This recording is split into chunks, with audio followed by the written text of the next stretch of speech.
बांकेलाल और तालाब के चोर। अब क्या करें? बांकेलाल जी तो चले गए। पता नहीं उस गुफा में क्या होगा। क्यों ना वहां चलकर देखा जाए। ठीक है। सभी सैनिक फिर से घोड़े पर सवार हो गए, लेकिन इससे पहले कि वे एक कदम भी आगे बढ़ पाते, ठहरो, वो देखो, सूंड राक्षस। तालाब का चोर। सैनिक जल्दी से घोड़ों से नीचे उतर आए।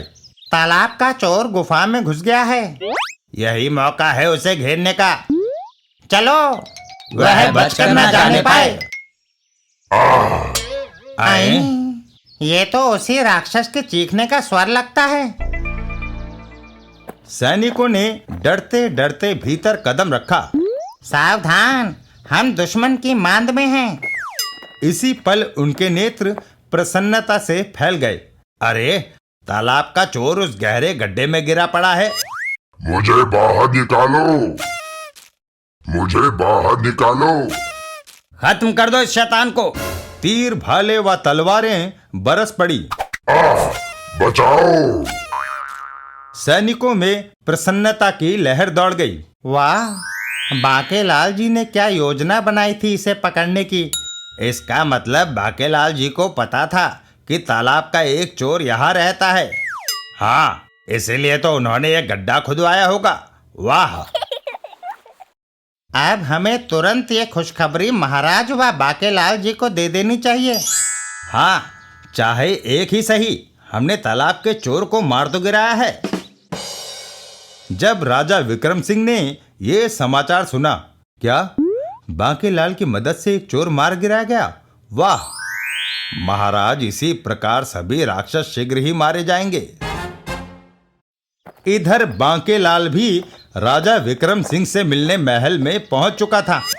कुआं खुदवाने में बहुत खर्च हो रहा है। महाराज से बहाना बनाकर कुछ धन प्राप्त कर लूं। बांकेलाल, आओ आओ मेरे दुलारे बांकेलाल। मुझे पूरी उम्मीद थी कि तुम्हारे रहते विशालगढ़ पर कोई विपत्ति नहीं आ सकती। किंतु महाराज, हुआ क्या है? ना जाने ये मुच्छड़ राजा गज भर की मुस्कान लिए मेरी तरफ क्यों बढ़ रहा है। विक्रम सिंह ने उसे सूंड राक्षस के मरने की बात बता दी। क्या? ओह, तो मेरे कुएं में वह कमबख्त सूंड राक्षस गिर पड़ा। उफ।